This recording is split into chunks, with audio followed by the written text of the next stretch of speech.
Dibukanya kunjungan wisatawan ke Bali memberi peluang pergerakan ekonomi. Di balik dibukanya kunjungan, wisatawan juga diberlakukan prokes yang ketat seperti PCR dan karantina. Hal tersebut menuai pro dan kontra di kalangan masyarakat. Ada pula yang menyatakan keluhan terkait adanya peraturan karantina karena dinilai mengurangi minat wisatawan berkunjung ke Bali. Di sisi lain, aturan protokol kesehatan COVID-19 harus tetap dijalankan dengan ketat. Hal tersebut menandakan bahwa Bali aman untuk dikunjungi dengan menjalankan protokol kesehatan COVID-19. Kedepannya juga diyakini bahwa dengan penerapan prokes yang ketat, wisatawan lain akan yakin berkunjung ke Bali karena dinilai aman dari segi kesehatan. Hal ini akan mempercepat recovery pariwisata Bali.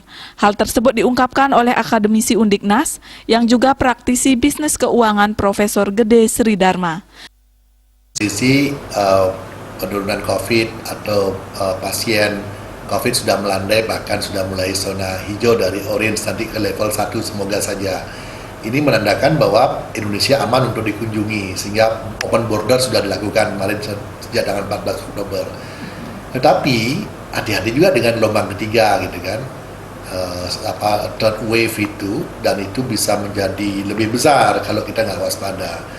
Open border dengan karantina 5 hari ini sesungguhnya satu sisi kalau kita lihat dari sisi wisatawan, ya itu memberatkan sekali.